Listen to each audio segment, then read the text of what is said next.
off with inserting into your lease agreement the right of the landlord to evict a tenant immediately if they bring animals into the property when your tenancy agreement prohibits them. Some evictions are straightforward and can be executed without a problem. But in many countries that is not the case. In some countries, you just have a sheriff come to the house and you get permission to put all the tenants' belongings out on the curb in front of the property, change the locks on your doors, and as long as they've signed the lease that tells them you have that right, you are protected. But in many countries, this does not happen as easily. In the UK, for example, evicting a tenant could be as painful as going to a dentist for a root canal. You have to take them to court, you have to get a bailiff, you have to give notice, so they can be living there a year with you getting no rent from them or from any possible tenants. They can do whatever they want to your property during the time that they are there, and even if you see it happening, you still cannot throw them out of your property. So if you have not already become a property investor, I would strongly suggest that you take a look at the laws about squatters, about evictions, about tenants' rights and landlords' responsibilities before you invest your first penny into it.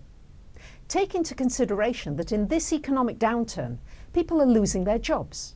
They're using what little savings they have for food and immediate essentials, and with the best intentions in the world, they cannot afford to pay the rent. What that means to you is that if there is no money in their bank account, you're not going to get any rent. It also means that they could be forced to close their account, in which case you may have no legal recourse. So it's not just a question of whether you have the endurance to evict people from their home because you haven't been paid and they cannot afford to pay you, or whether you can afford to have them live there rent-free, however long it takes for them to get a job. Now, if none of these things make you nervous and you feel that you can handle all of these issues in a way that won't be terribly stressful for you, either emotionally or financially, or both, when you feel that you will get a good return on your money in this market, or you're willing to wait another 10 years before the market turns around well enough for you to get a good return on your money, then go for it. Become a property investor. So to summarise, make sure you know the law in your country regarding tenants' rights and landlords' responsibilities.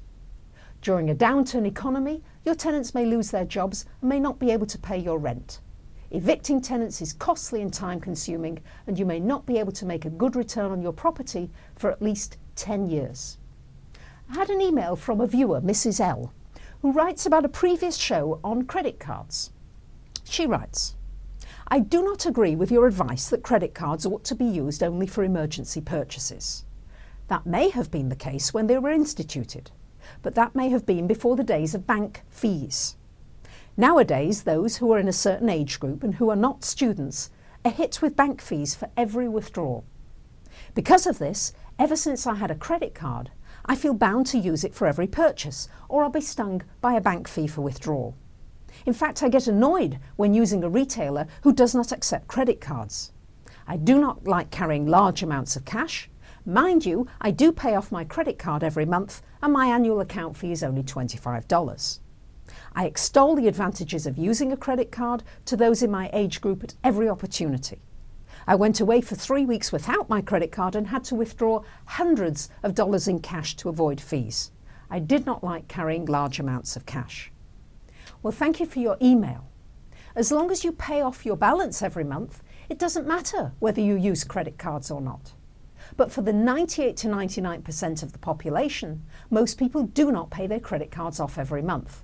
Therefore, what I said on my program still goes. You are in the 1 or 2% who do not carry a balance, who will not be paying exorbitant APR rates of interest. Therefore, you would be one of those people I term as having no credit card debt.